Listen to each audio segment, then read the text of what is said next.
Muito obrigada. Neste momento, teremos a palestra Burocracia no Legislativo e Executivo. Gostaríamos de convidar ao palco o conselheiro do Instituto Mises Brasil e diretor legislativo da bancada do Partido Novo na Câmara dos Deputados, professor Rodrigo Saraiva Marinho.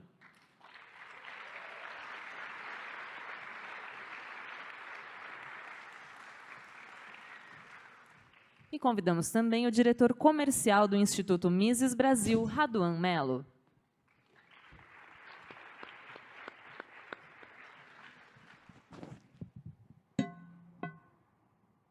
Boa tarde a todos. Infelizmente o André não pôde vir, tá? O André teve um imprevisto pessoal, acabou nos avisando de última hora. E eu ia mediar esse painel junto com o Rodrigo, então acabei que eu fui promovido no painel para falar uma palavrinha com vocês, conversar um pouco sobre a questão dos liberais dentro da política, os liberais dentro da máquina pública, os liberais tentando comandar o inferno, né? A gente tentando, de alguma forma, manipular o inferno para que ele possa parecer um pouco menos com o inferno e parecer um pouco mais com o paraíso. É uma discussão muito comum, e eu estou no movimento liberal, o Hélio falou isso ontem no coquetel, desde 2004, então já se vão aí 15 anos que eu estou envolvido nisso, quando realmente, como o Bira falou, era uma Kombi ainda, lá num grupo de Orkut chamado Liberalismo Verdadeiro. Alguém aqui é desse grupo? Foi desse grupo? Temos um participante, 2, desse grupo 3, 4, olha aí.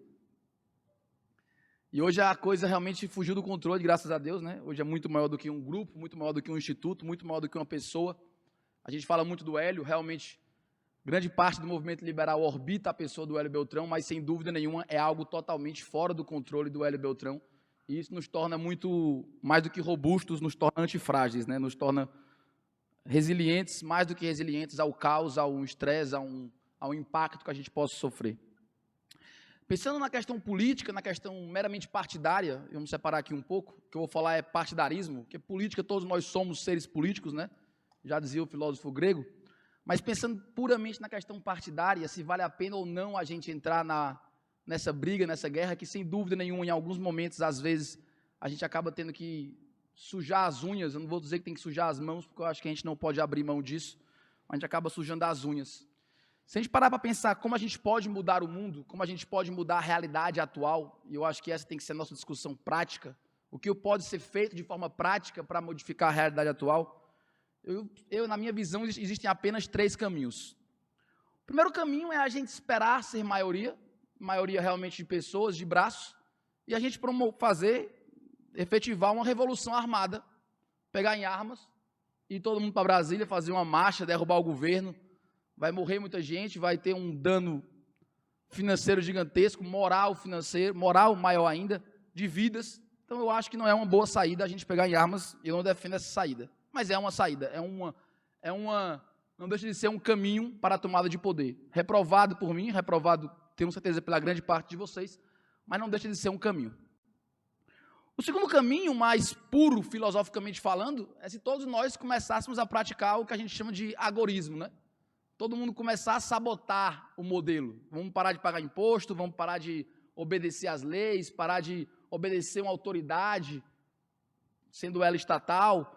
A gente começar a querer sabotar o modelo por dentro, hackear o modelo, como está na moda, e assim esperar que o modelo como um todo venha a ruir.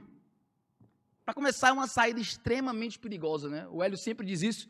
Por mais que a gente queira estar fora do governo, estar fora do Estado, na verdade, estar fora do país, estar fora da União, nós continuamos a existir fisicamente, a ocupar um local no espaço, e bem ou mal esse espaço ainda é pertencente a um Estado. Então, na minha visão, o agorismo é uma solução muito utópica e requer uma homogeneidade da ação gigantesca que eu acho praticamente inviável nos termos de hoje. Então, eu acho que quem acha que vai mudar o mundo praticando especificamente agorismo, eu tenho uma leve sensação de que vai ficar frustrado com o resultado que vai vir. A terceira possibilidade da gente modificar o atual modelo, não só brasileiro como mundial, é a gente entrar no governo. É a gente entrar realmente na guerra política, na guerra partidária.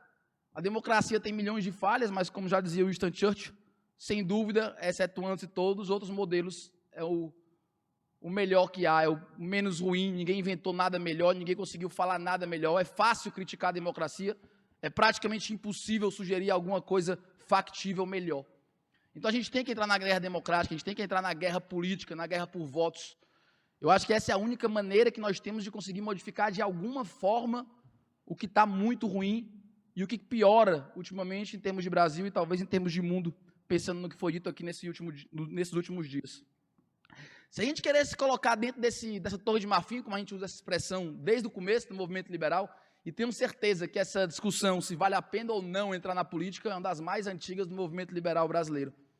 A torre de marfim daquelas pessoas que decidiram não entrar nessa briga foram as pessoas que menos fizeram pelo movimento liberal brasileiro. As pessoas que há 14 anos atrás, quando eu entrei, decidiram não entrar na briga, não sujar as mãos na briga política, foram as pessoas que menos contribuíram para o que a gente tem hoje de um pequeno avanço, um pequeno do que pode ser comemorado.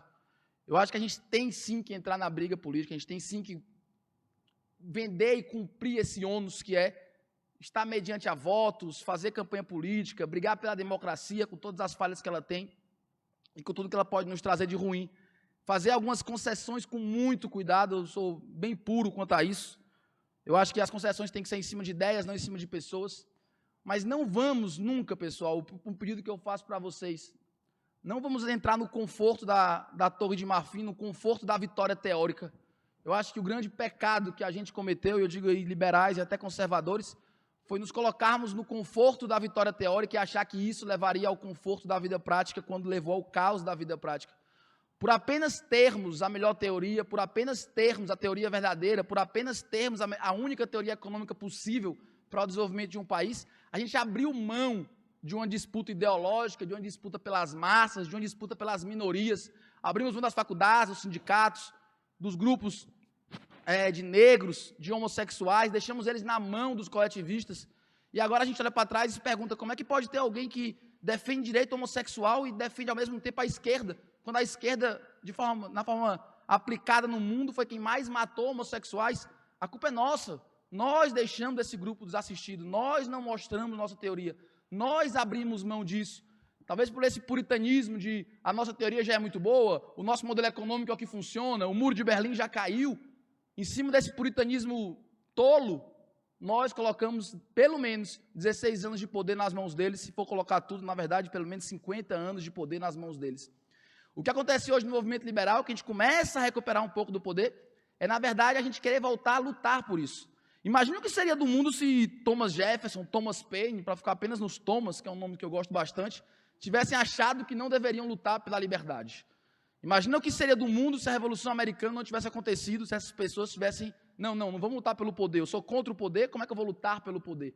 Nós temos que lutar pelo poder para diminuir o poder. Esse é o jogo que nós vamos ter que jogar. Eu não convido vocês todos a fazerem parte do meu político, não convido. Eu mesmo quero um pouco de distância para isso e sou eternamente grato ao Rodrigo, que é um amigo e irmão meu que aceitou cumprir esse desafio. Mas eu convido vocês a serem ativistas no que fazem. Eu convido vocês a estarem realmente dentro do modelo liberal, defendendo o que for possível. Eu criei uma empresa, a PWR, até tenho a honra de patrocinar esse evento, e eu tento com essa empresa fazer o que for possível em prol da liberdade. Uma empresa de consultoria, uma empresa de mercado, mas eu tento com ela trazer isso, trazer um pouco, trazer mais liberdade para o mundo. O convite que eu faço a vocês são dois, e apenas dois. Eu tenho 29 anos, eu estou nisso há 14 anos, então desde que eu tenho 15 anos, 14 anos eu estou vivendo e respirando isso. E eu vejo que o que funciona para a gente conseguir modificar um pouco o nosso cosmo, microcosmo, nossa região, e depois nossa cidade, depois nosso estado, é a gente ser muito, muito bom no que faz. Eu acho que antes da gente querer modificar o mundo, antes de querer modificar o vizinho, antes de querer modificar a nossa faculdade, antes de querer modificar a nossa cidade, eu convido vocês a serem os melhores no que fazem. Se você é arquiteto, engenheiro de computação, médico, pediatra, anestesista, o que for, veterinário, seja o melhor no que você faz. Isso vai lhe dar autoridade para falar sobre como o mundo deve ser arrumado. Você não ser bom no que faz e querer falar sobre como o mundo deve ser arrumado é o primeiro passo para a arrogância. Ninguém vai saber como o mundo deve ser arrumado, mas vão lhe ouvir melhor se você for muito bom no que você faz. Então, muitos jovens aqui, ainda universitários, sejam os melhores no que fazem. Sejam os melhores no que vocês conseguem fazer. Assim a gente vai conseguir ter uma autoridade, conseguir mexer muito mais no status quo da sociedade. O segundo convite que eu faço, e ele vem realmente segundo o que ele tem que acontecer depois do primeiro, e aqui citando o Jordan Peterson, levem nas costas de vocês o peso que vocês conseguem levar. Eu acho que esse é o grande ensinamento que a gente tem que trazer para uma modificação completa da nossa realidade, da nossa sociedade e dos nossos valores, que a atual crise, sem dúvida nenhuma, a moral é delas a maior. Levem o peso que vocês conseguem levar. Não aceitem dormir, não aceitem deitar a cabeça no travesseiro achando que levaram um peso menor do que as costas de vocês conseguem levar. E quando eu digo peso nas costas, eu digo transformar a sociedade, apoiar a sociedade, assistir a quem não pode ter uma condição boa de vida, defender a ideia verdadeira, defender uma ideia limpa, ser competente no que faz, estudar antes de defender uma ideia. Levem nas costas de vocês o peso possível que vocês podem levar. E tentem, é claro, ao longo dos anos, aumentar esse peso. Eu não tenho dúvida que isso é o motivo da felicidade. A gente fala aqui de algo muito teórico, de economia, e sem dúvida nenhuma a gente tenta separar um pouco isso de ideologia, e eu posso estar atrapalhando um pouco isso com esse meu discurso, mas se nós temos uma ideologia, se nós temos um pelo que lutar, e vamos tratar assim, porque esse termo ideologia acabou que ficou muito pejorativo, se nós temos um pelo que lutar, que a nossa felicidade seja advinda da competência de nós lutarmos por isso, do mérito de nós lutarmos por isso, e não de um mérito de achar que cada dia vai ter uma vitória e querer ficar vivendo de um prazer momentâneo, que tem que alguma coisa acontecer todo dia. Não vai acontecer algo a favor da liberdade todos os dias. Nós vamos ter que ter muito pacientes e persistentes numa plantação que vai demorar muitos anos, que vai demorar talvez uma geração, que talvez nossas gerações não vejam o grande sonho de um Estado separado da economia, mas tenho certeza que no futuro, nas próximas gerações, isso vai ser possível, como o fim da escravidão foi possível, como a separação do poder religioso do poder político foi possível, e essa eu acho que é o grande desafio da nossa era, lutar para a separação da economia do poder político. E eu convido cada um de vocês, que nós não somos poucos hoje, nós somos muitos, para que nós possamos e tenhamos competência para levarmos um peso gigantesco nas nossas costas e que esse peso seja sempre em prol da causa mais nobre que existe na humanidade, que é a causa da liberdade. Muitíssimo obrigado, pessoal.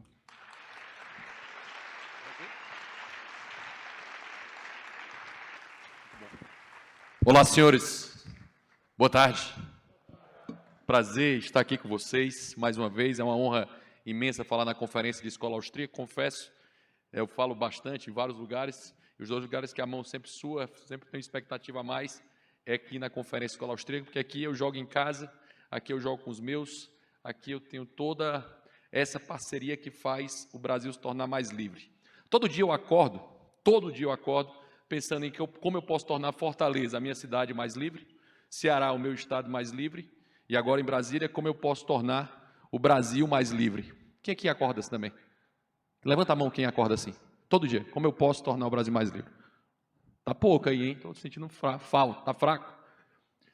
Acorda assim, com essa expectativa. Como eu posso melhorar um pouquinho o meu país? Quem aqui concorda, se houvesse um botão, apertava para acabar com o Estado?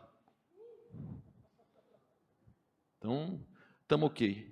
Quem aqui arruma a própria cama todo dia? Assim que acorda. Assim que acorda, arruma a própria cama. Sem mamãe pedir. Sem a esposa brigar. Tá? Levanta a mão de novo. É Jordan Peterson, mais uma vez. Se quer mudar o mundo, vamos arrumar a nossa própria cama. Eu acho que essa é a primeira saída.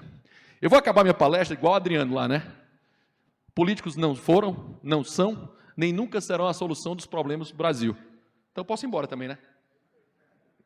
É engraçado falar isso.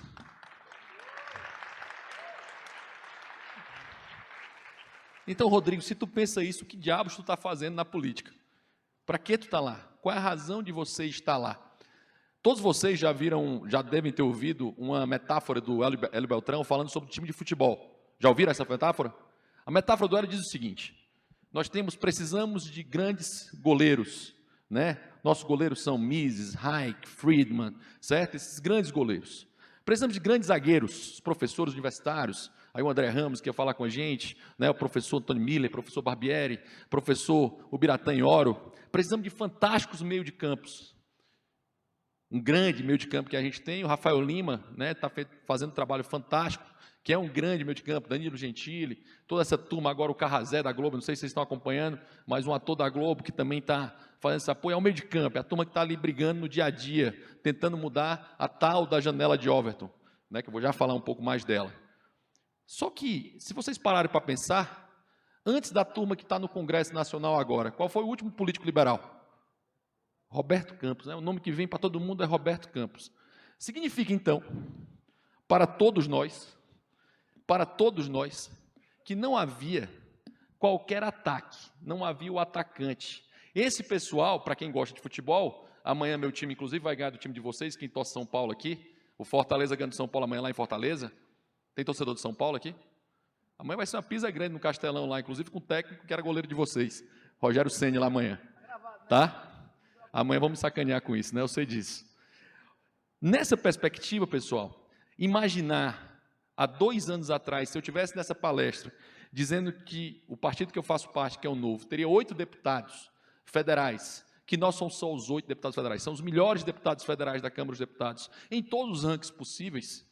Alguém de vocês imaginava isso? Quem estava aqui há 2 anos atrás imaginava a possibilidade de não só ter esses 8 novos, ter o Kim, ter uma série de outros atores, Paulo Eduardo Martins, Luiz Felipe de Orleans e Bragança, né, outro pessoal fazendo isso? Ninguém imaginava a possibilidade disso. Ninguém imaginava que o Jean-Luc Lorenzon pudesse entrar no Ministério da Economia, ex-diretor de operações do MIS, e criar a medida provisória 881. Isso era impensável naquele momento. Isso era completamente fora de qualquer possibilidade, Guedinho, você que está nessa como eu há muitos anos, você imaginar isso. Ou seja, a gente começou a ter alguma participação e a gente volta já para isso. Pessoal, assim como vocês, se houvesse a opção de apertar o botão para acabar com o Estado, eu era o primeiro a apertar. Eu era o primeiro a apertar. Infelizmente, essa opção não existe. Infelizmente, não tem essa opção. Não há opção de fazer isso. Eu não sei se vocês sabem, mas o Chávez começa a controlar totalmente o Congresso venezuelano quando os liberais de lá resolveram não participar da política, não ir para a eleição e tomaram todo o Congresso Nacional e o Chávez fez o que queria. Nós precisamos brigar pela liberdade, parafraseando Churchill, mais uma vez, no céu, no mar, na terra, na ilha, no chão, em qualquer lugar possível, em qualquer lugar imaginável. É engraçado, porque nessa divisão, né, e eu me considero um anarcocapitalista, eu acredito claramente, o meu norte sempre foi, qualquer medida que seja para aumentar o Estado, eu sou contra. Todas as medidas tomadas até agora, e hoje a minha função é ser responsável como novo voto na Câmara dos Deputados, eu tenho essa responsabilidade em orientar os deputados na votação deles, toda a nossa orientação é para diminuir o tamanho do Estado. Todas as votações do Novo, se você conseguir pegar elas, foram no sentido de diminuir o tamanho do Estado. Todas as falas de todos os deputados foram no sentido de diminuir o tamanho do Estado. Ou seja, o anarcocapitalismo ela te dá um norte, ela te dá uma referência, ela te dá um caminho, ela te dá um princípio norteador, onde você vai determinar a sua visão, Fernando, e como você vai chegar nessa visão, e como você vai estabelecer essa visão. Nessa perspectiva, o anarcocapitalista está o mais próximo possível do ideal. Mas, cara, se eu estou do lado do minarquista, que acredita que justiça e segurança é razoável, é a única coisa que o Estado deve fazer, estou mega ok com isso. Nós somos, pessoal, vamos para a realidade, né? Nós somos o 150º lugar no índice da Heritage. 150 é o lugar da gente. Ontem eu estava com o Jeffrey Tucker conversando, ele maravilhado com o movimento liberal, esse momento, tudo isso que está acontecendo agora, o Jeff Dash também, maravilhado com tudo que a gente está fazendo, e dizendo que lá nos Estados Unidos a situação só tem comunista. Aí eu disse, qualquer ajustezinho que é feito lá nos Estados Unidos, ele sai da posição entre 10 e 20 que eles estão agora, para a primeira, facilmente. O nosso trabalho é muito maior do que os deles, porque nós deixamos de trabalhar muito mais do que eles. Nós ficamos calados, parados, sem fazer nada. Estava conversando com o Alexandre Borges mais cedo, e ele me perguntando, sim, mas de quem é a responsabilidade? Eu disse, nossa, esse é o primeiro passo. O primeiro passo para entender o problema é nosso. Ou seja, o anarcocapitalista pensa no máximo, o minarquista pensa em ter justiça e segurança, o liberal clássico pensa em ter algumas intervenções. Pessoal, se alguém defende um pouco menos de Estado, ele está do meu lado. Se alguém defende ter a possibilidade de diminuir um pouquinho, ele está do meu lado. Depois a gente briga. Na hora que a única discussão for justiça e segurança, eu quebro o cacete com os minarquistas para a gente acabar a justiça e segurança estatal. Mas, por enquanto, ele está do meu lado. Por enquanto, ele está aliado com o mesmo princípio norteador que você tem. Ele está pensando da mesma forma que você está pensando. Nessa perspectiva, muita gente ainda acha necessário o Estado. A primeira coisa que a gente pode quebrar, que eu acho importante é, empatia importa. Ser empático importa. Entender o problema das pessoas importa. Entender a vivência das pessoas importa. Se preocupar com os mais pobres importa. Se preocupar com os aposentados, que podem ficar sem sua aposentadoria, também importa. Ou seja, nós temos que entender o que o outro pensa e se colocar no lugar do outro, que é a base da empatia para que você consiga fazer o seu pensamento e conseguir modificar o seu pensamento. Muitas pessoas ainda acham o Estado extremamente necessário, extremamente importante. É legal quando eu vou discutir com alguém e a pessoa pergunta para mim, mas você não acha que a OAB é importante? O que é que vocês acham que eu acho da OAB? A pessoa chega, não, a OAB é essencial. Eu disse, não, tudo bem. Você acha ela essencial, mas se ela é tão essencial, tão fantástica, vamos acabar com o monopólio dela. A pessoa olha para mim, ela diz, ela não é fantástica? Se ela é fantástica, as pessoas voluntariamente vão pagar pelo AB. Eu não. As pessoas vão pagar pelo AB o mais rápido possível, porque ela é fantástica. Ou seja, eu começo a tentar explicar que monopólios são ruins, que possibilidade de mercado funciona, que poder abrir o mercado para as pessoas escolherem é algo muito positivo. Os brasileiros querem certificação, nós queremos certificação. Por que não 10 OABs, 50 OABs, 1000 OABs? E que essas certifiquem as pessoas, e vocês podem imaginar isso para todas as profissões, e para todas as possibilidades disso. Só tem uma forma de mudar isso, pessoal, hoje, na realidade atual. 3, né, na realidade? Armas. Podemos ir lá, derrubar tudo. Meu sonho, na realidade, é apresentar um projeto de lei, transformar Brasília totalmente num cassino. Pô, já pensou com aquela luzinha? Meu sonho é esse, eu não tenho um mandato ainda, eu só posso propor, né? Eu já propus para o Marcel, para o Mitrô ainda pensou e disse, acho uma boa ideia, né? Então, mas assim, eu estou quase convencendo. Já a gente apresenta isso, nem que seja para trollar. Um andar de cada prédio público de Brasília transformado no cassino, com aquelas luzes na esplanada do Ministério, vai ficar linda. Aquela cidade comunista lá vai ficar um espetáculo, tá? Nesse sentido, pessoal, a gente começa a tentar também desmoralizar a ideia de que o político é um ser melhor do que os outros. Não são. Políticos, assim como todos nós, têm o seu próprio interesse. Ou seja, eles estão lá preocupados, obviamente, com eles mesmos. Que bom que agora parte dos que estão lá estão preocupados com o interesse deles, que coincide com o nosso.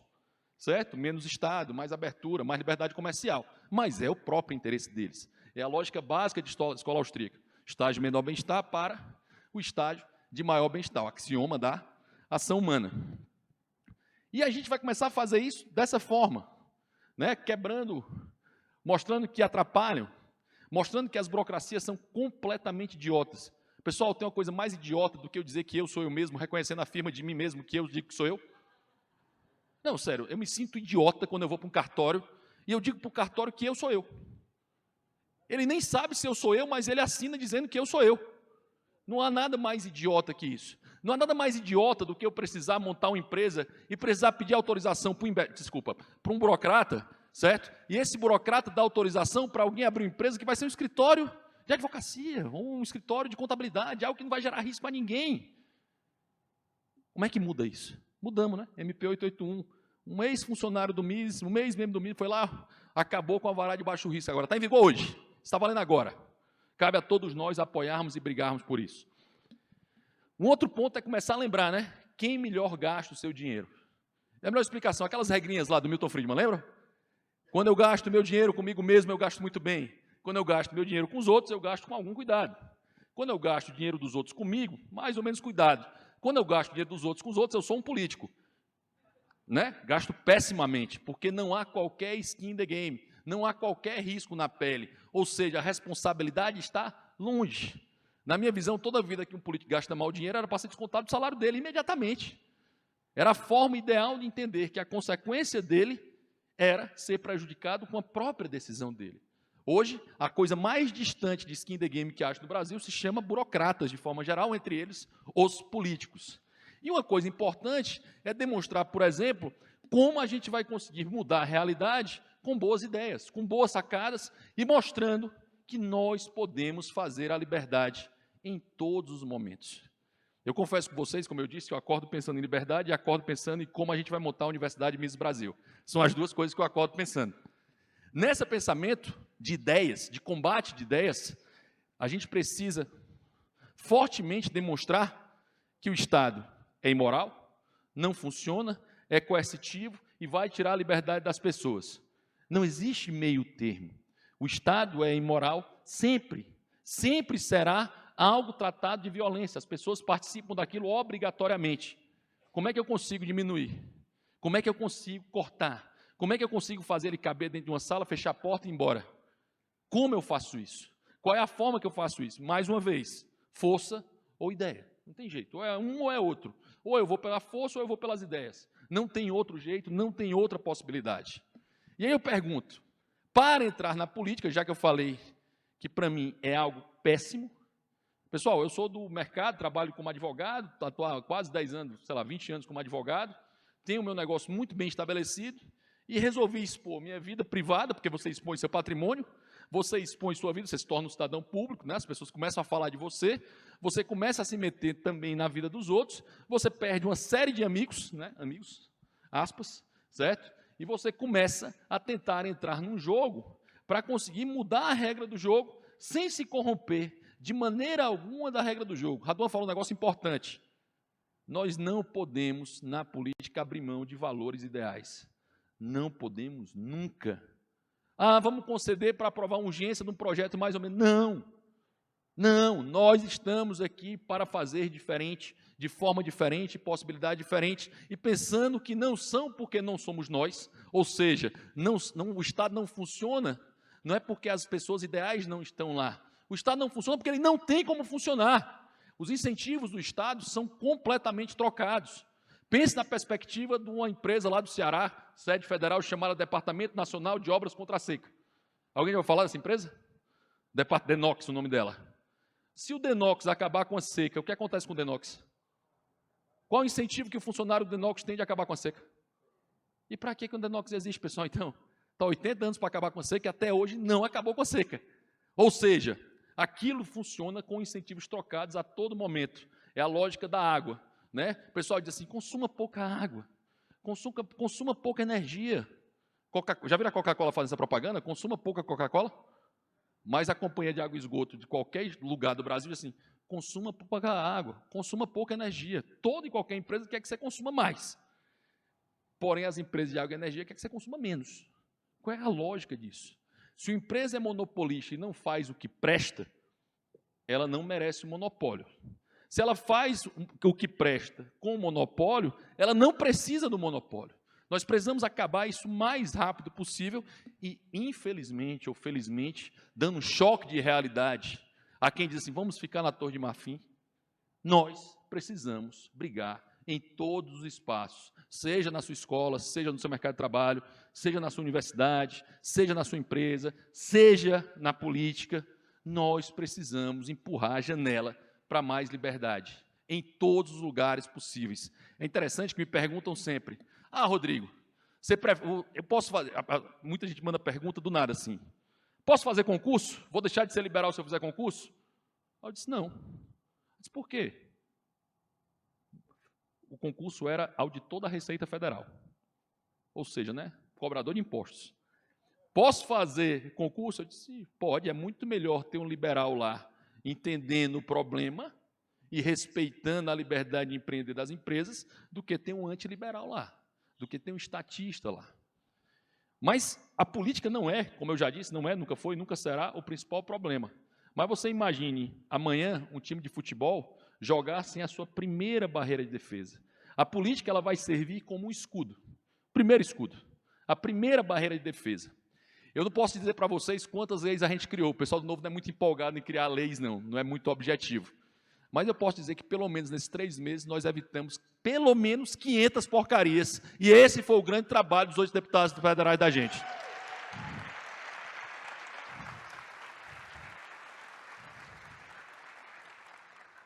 A última foi a Érica Cocai pedindo para a gente apoiar um projeto de Libras, para regular a profissão de Libras lá, pessoal. Né, regular a vida da Michelle Bolsonaro, né, da primeira-dama. E a gente disse que não, porque não prestava. Certo? Que é exatamente mais uma regulamentação, mais uma entrada e mais um entrave. A grande possibilidade, eu sei de realidade hoje, é evitar que tenha coisa ruim.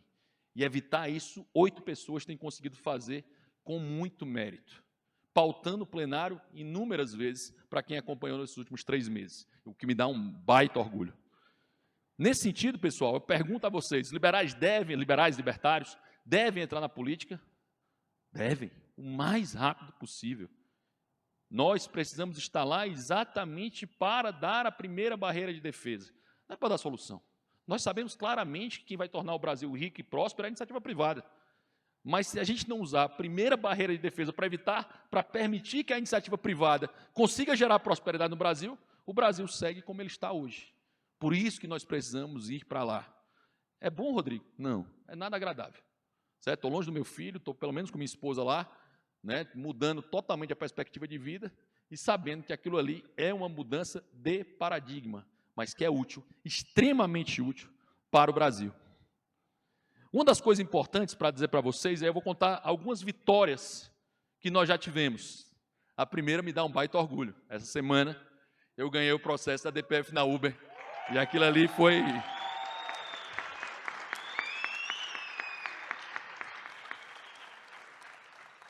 a maior vitória que eu tive na minha carreira como advogado, de longe. É a vitória que mais repercutiu para a vida das pessoas. E foi uma vitória que só aconteceu porque eu decidi ir para a política, porque se eu não tivesse ido para a política, eu não seria o coordenador jurídico do Livres, não teria ajuizado a ação pelo PSL, não teria ido para um ADPF lá no Supremo Tribunal Federal e não teria conseguido permitir que nenhuma cidade proibisse o Uber. Isso foi um trabalho feito com muita gente boa. Agradeço o Guilherme Dourado, que estava junto comigo, e todo mundo que ajudou para permitir que o Brasil nunca mais proibisse aplicativos de transporte de carro no Brasil. E estamos só começando. Próximo passo.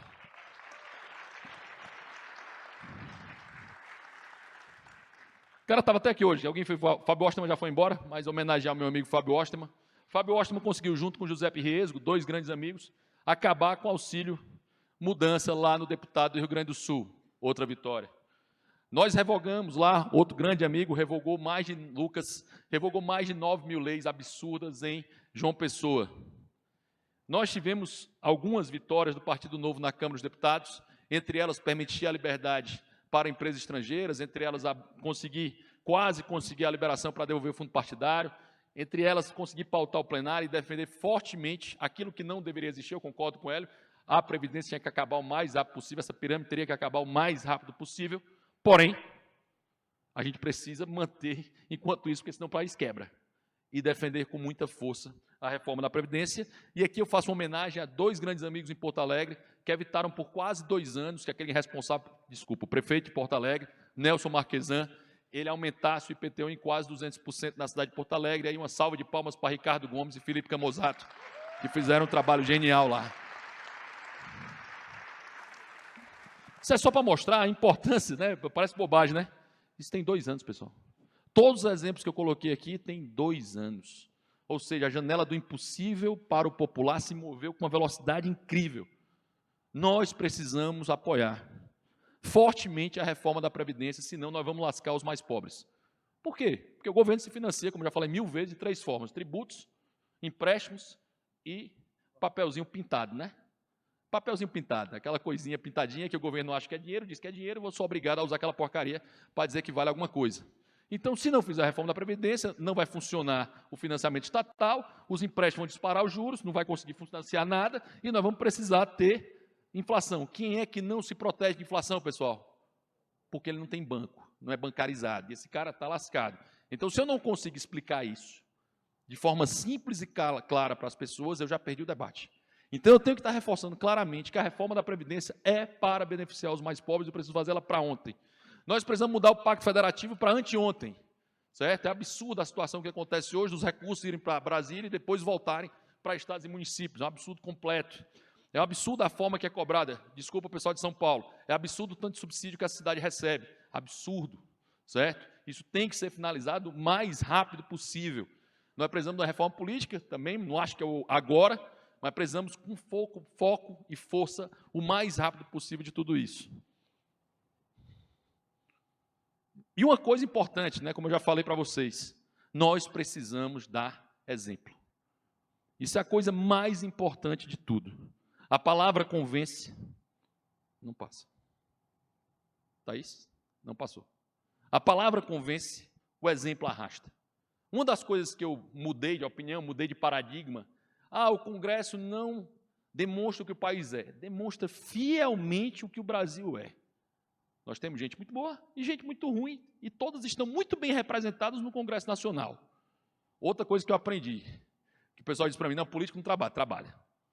Eu confesso que eu não sei se é porque é do novo, mas eu nunca trabalhei tanto como eu trabalho hoje, tá? mas assim, um ritmo de trabalho absurdo, principalmente terça e quarta. E mais, quem está de fora tem um poder de influenciar absurdo aquilo que acontece lá dentro. Nós temos poder de mudar o país, de melhorar o país. Mas a gente só vai conseguir fazer isso com coerência, com força, primeiro sendo melhor. Sendo o melhor possível sempre, a todo momento, em qualquer circunstância. E ser o melhor não precisa ser o que mais ganha dinheiro, não. É ser o melhor no melhor aperto de mão, é ser o melhor no melhor abraço, é ser o melhor no melhor beijo, é ser o melhor com o melhor marido, com o melhor esposo, com o melhor pai, com o melhor filho, é ser o melhor em qualquer coisa que você faz. Não é ser o melhor pensando, para ser rico, não é isso. Mas ficando claro, ser rico é ótimo. Se puder ser tudo isso e ser rico, melhor ainda. Viu? Mas o importante é que você consiga dar excelência em tudo. Tudo que é feito merece ser bem feito. Tudo que é feito sempre merece ser feito da melhor forma possível. Então, se você for apertar a mão do amiguinho quando sair daqui, aperte com vontade, de alguém que está revendo um amigo, de alguém que está gostando de rever alguém. Traga isso para você. E uma coisa importante, dentro dessa perspectiva, seja exemplo no que você faz. Seja espelho para outras pessoas. Que as pessoas possam se inspirar em você e você entenda que é responsável por isso. Isso é uma das coisas mais importantes que eu gostaria de deixar hoje, para demonstrar que a gente pode sim, nessa geração e não na próxima. Nós vivemos a geração mais espetacular da história do país. Lembra que era só Roberto Campos, né? Só do novo nós temos 8. Essa é a geração mais espetacular que esse país já viu. E nós vamos conseguir mudar esse país o mais rápido possível.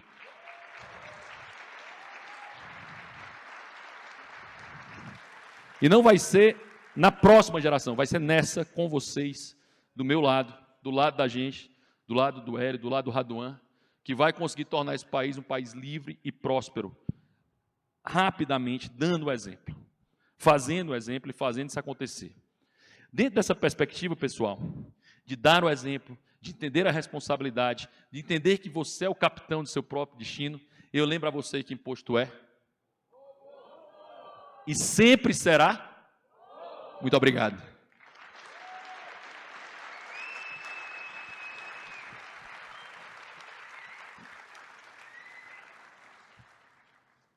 Obrigado, Rodrigo. Vamos às perguntas. Tem uma pergunta muito boa aqui, que inclusive, assim, eu e o Rodrigo, a gente rodou algumas vezes aí, em algumas palestras, falando de capitalismo para os pobres. Até ele roubou uma parte minha de palestra, o Hélio sabe disso, né, Hélio? Vou deixar ele roubar um pouco também. O que devemos fazer para o liberalismo seja atrativo para os jovens e minorias, uma vez que a esquerda já dominaram grande parte desta população, para os pobres, por conta da equiparação ideológica, principalmente na educação e cultura? Eu vou roubar a parte da palestra do Raduan, efetivamente, dando crédito a ele. Já notaram que pobre tem celular? As pessoas mais pobres do Brasil têm celular? Tem geladeira? Tem fogão? Já notaram que eles não têm bens públicos? Para ficar no meu amigo Adriano Paranaíba. Eles não têm saúde, educação, saneamento básico, bicho. Cara, nós perdemos 15 mil crianças todo ano por falta de saneamento básico.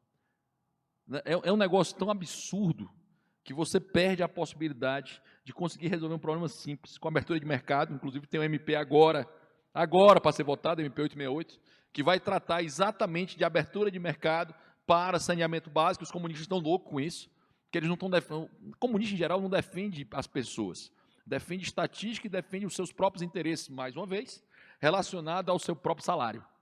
Sabe? O que é, claro, eles estão preocupados com o próprio interesse. Mas dentro dessa perspectiva, significa que os pobres conseguem fazer as melhores escolhas possíveis para eles, que não precisa que o Estado tutele essas escolhas, não precisa que essa escolha seja tutelada de cima para baixo, dizendo, ó, desculpa para saneamento básico, né? Nós não vamos abrir o mercado de saneamento básico, porque em locais, por exemplo, que dão pouco resultado, em cidades menores, não vai ter empresas abrindo. Aí eu disse, espera aí, então, vamos parar para pensar. Você está me dizendo, então, que eu não vou abrir o mercado, porque as empresas não vão atuar lá, certo? De quem é a responsabilidade hoje para que as empresas atuem nessas cidades pequenas? É minha. Qual é o nome da empresa de água daqui? Sabesp, né? Não, é minha, da Sabesp. É minha obrigação fazer saneamento básico e esgoto aquilo lá. E por que tu não fez, desgraça? Né? Para uma expressão bem baiana aqui da minha esposa, desgraça, certo? Por que tu não fez? Porque era responsabilidade tua. Já que tu não fez, cara, sai, vai embora. Você não fez, não fará e nunca fará. Não fez, não faz e nunca fará.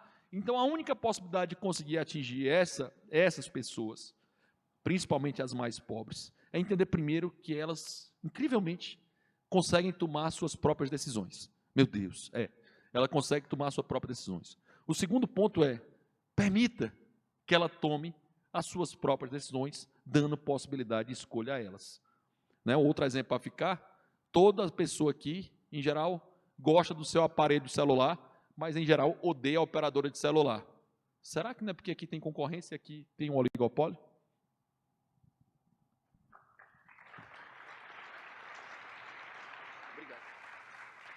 Para terminar, só para eu falar um pouco da minha pergunta, tem um depoimento que eu faço bem pessoal até sobre essa questão das minorias, dos pobres, que eu já conversei com o Rodrigo, com o Hélio sobre isso, e falando um pouco do que eu falei no começo, de levar o peso nas costas. Vamos falar a verdade, tá, pessoal? O Brasil é um país muito bom para quem tem dinheiro, essa é a realidade. Tá? Eu acho que se você tem uma condição de vida boa, não estou falando de ser milionário não, mas consegue ganhar, sei lá, a nível de São Paulo, vamos dizer, 40 mil reais por mês, a nível de Brasil, 20, 25. Provavelmente o Brasil é o melhor lugar do mundo para você morar. Se você morar no Itaim, morar no Jardim, você tem condição de vida dinamarquesa e ainda tem empregada doméstica, que na Dinamarca você não vai conseguir ter empregada doméstica, né? O Brasil é muito escroto e muito ruim para o pobre, né? Nós somos o pior local do mundo para o pobre viver, essa é a realidade. Nossa briga e nossa causa, não estou dizendo que eu estou aqui sendo altruísta ou filantrópico, nada não. A nossa briga e nossa causa tem que ser para ajudar essas pessoas, entendeu? É isso que o Rodrigo falou, esse discurso de que o capitalismo tem que chegar no pobre, para o bem do pobre. Porque se eu quero comprar uma camisa, sei lá, Hugo Boss, eu vou em Miami e compro. O Hélio vai em Miami e compra uma camisa, e compra a camisa metade do preço, ainda viaja, ainda compra o iPhone mais barato, e chega aqui com iPhone, com camisa, com tudo. O pobre é que paga imposto dobrado, o pobre é que não tem educação em casa, o pobre é que não tem creche para os filhos, o pobre é que não tem saneamento básico, o pobre é que pega 2, 3, 4 horas de trânsito para chegar no trabalho. Nossa briga, se a gente for brigar por nós, eu digo por nós, tenho certeza que grande parte aqui tem uma condição de vida boa ou bem estável, a gente vai parar de brigar amanhã de manhã, porque amanhã de manhã nossa briga não tem muito sentido. Se o Hélio fosse brigar para melhorar a condição de vida dele, o Hélio estava na Suíça esquiando hoje. Então, assim, a gente tem que ter esse olhar sobre a minoria, sobre o pobre, sobre o negro que está lá sendo morto pela polícia que invade e bate na porta sem um mandato, sobre uma Copa do Mundo que vem, ninguém foi desabrigado na Copa do Mundo que tinha uma casa nos Jardins, mas foi desabrigado um cara que morava há 50 anos numa casa e foi desabrigado com o pretexto que a casa não é dele, e ele mora há 50 anos na casa. Essa é do Rodrigo, tá? Então, assim, a gente vai ter que trazer, quando eu falei no começo, o abrigo que nós temos que dar às minorias e aos mais frágeis socialmente, é o abrigo de que nossa teoria é a melhor para eles. Ninguém aqui é contra a desigualdade social, não tenho problema nenhum em ter desigualdade social, eu tenho problema em existir miséria. Eu tenho problema em existir alguém que tem predisposição a trabalhar, que tem uma família, que trabalha e não tem condição de alimentar uns filhos. Esse é o problema do Brasil, esse é o problema da humanidade. Desigualdade social, se alguém está andando de avião mais caro, não tem problema com isso, nem nós temos. Então, assim, nosso discurso tem que ser esse, tá? A gente tem que ter um discurso, usando uma expressão bem esquerdista, menos elitista. Nosso discurso tem que ser para o pobre, mostrar para o pobre o quanto o capitalismo é bom para ele, o quanto o capitalismo resolve o problema dele, o quanto a liberdade econômica é boa para ele. Porque o que ele pensa hoje, exatamente, a liberdade de uma forma geral, porque o que ele pensa hoje é que isso é bom para o rico. E para o rico, meu amigo, de coração, está tudo resolvido no Brasil. Não tem problema para o Brasil, o rico está muito bem no Brasil. Eu vivo muito bem no Brasil, graças a Deus. Eu não tenho problema para lutar amanhã de manhã, não estaria aqui no sábado à tarde conversando com vocês se fossem problemas meus para resolver de coração. Então, assim, vamos resolver o problema dos outros, vamos ter um olhar de compaixão sobre o outro, vamos pensar o que a gente pode fazer para trazer capitalismo para o pobre, botar capitalismo na favela, botar capitalismo na comunidade. Uma desburocratização dessa que o Jean fez, isso é um marco histórico no Brasil, o impacto disso na economia é gigantesco, é trazer capitalismo para a base da pirâmide. Essa tem que ser a nossa luta, não há outro motivo para nós lutarmos. Obrigado.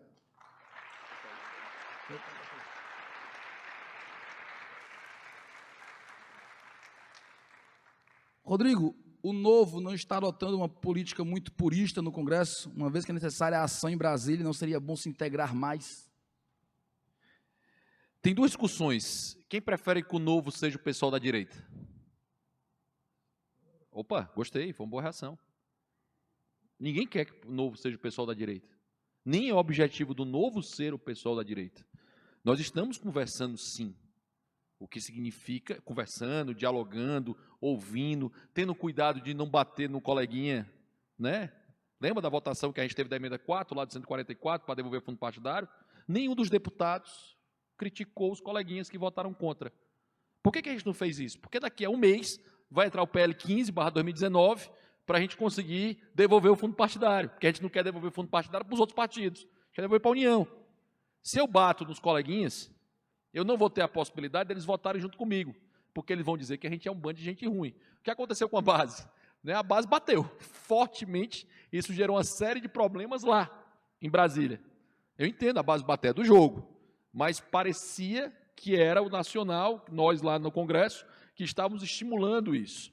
Então, tem duas coisas diferentes: dialogar, conversar, bater papo, entender o posicionamento, estar nas comissões é uma coisa. Isso é a visão da gente, entendeu? Fazer isso, abrir mão de valores e princípios é impossível. Se isso acontecer, eu sou o primeiro a ir embora.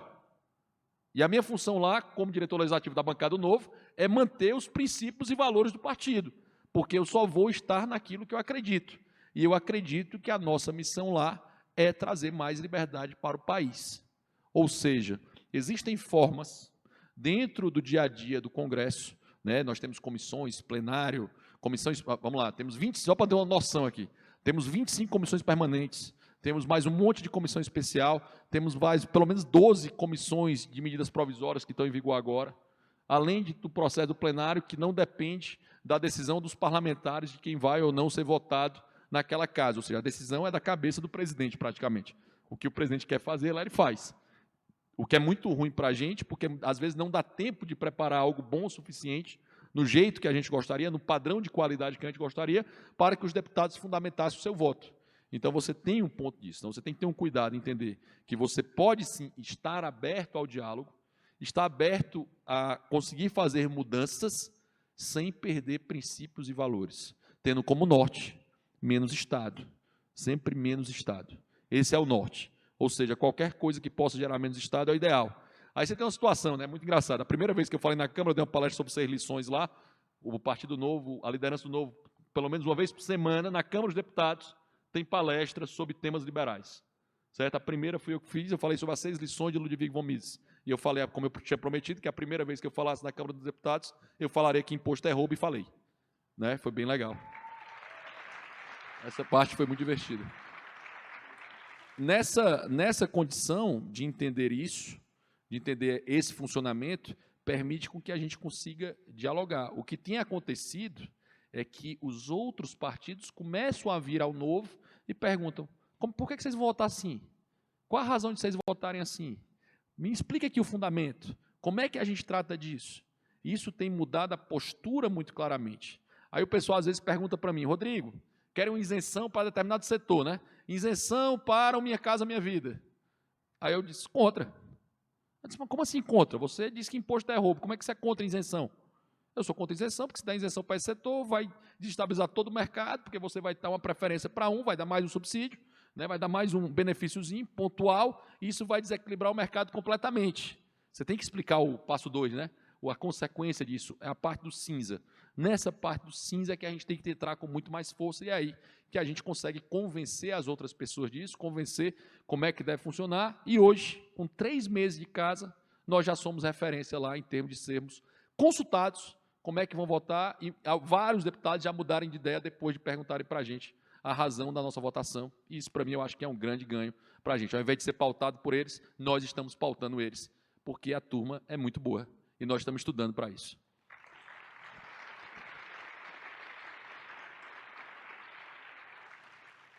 Vamos para a última pergunta. Rodrigo, você enxerga a possibilidade de apresentar uma alteração legislativa para romper com o monopólio dos conselhos de classe, especialmente a OAB? Para mim podia jogar, não vou falar não, eu falei que jogar uma bomba na OAB, mas não vou falar isso não. Eu acho que assim, o Mitrô já fez isso. Olha aí, O Mitrô, na emenda que trata, na MP 873, o Thiago Mitrô, deputado por Minas Gerais, por sinal um ótimo deputado, e a turma de São Paulo, dê parabéns, sempre que vocês virem, a Vinícius Poit, a Adriana Ventura e a Alexis, que tem feito um trabalho formidável na Câmara dos Deputados, parabéns. Eu gostaria de poder representar o meu estado, mas é uma honra imensa tê-los aqui, o pessoal de São Paulo que está aqui, esse pessoal, mas todos os outros são excelentes também. O Mitrô apresentou, na medida provisória, uma emenda para acabar com o monopólio dos conselhos de classe, na MP 873. Nós estamos trabalhando, negada, viu? Exatamente no sentido de permitir que haja a possibilidade de acabar com o monopólio dos conselhos. Paralelo a isso, já tem projeto de lei nosso também apresentado, não lembro o nome agora, já tem também quebrando o monopólio dos conselhos. Ou seja, tudo aquilo que você imaginar que a gente vai poder quebrar monopólio, nós vamos apresentar. O Jean falou da tabela de frete, né, foi uma emenda que a gente fez na liderança para acabar com a tabela de frete do governo. Nós fizemos 16 emendas, foi apresentado inclusive pelo deputado Alexis, para que seja melhorada a medida provisória que diz, por exemplo, uma emenda que foi colocada, é que o cidadão é vulnerável perante o Estado, ou seja, demonstra claramente a relação de desequilíbrio. Então, tem todo o trabalho que pode ser feito e tem sido feito porque a gente segue firmemente o conselho do meu mestre, o Biratã Iório. Estudar, estudar e estudar. Eu acho que é isso que a gente tem que fazer, porque para a gente conseguir aplicar na prática, nós temos que ter uma base teórica para conseguir mostrar como nós podemos fazer a liberdade. Obrigado, pessoal.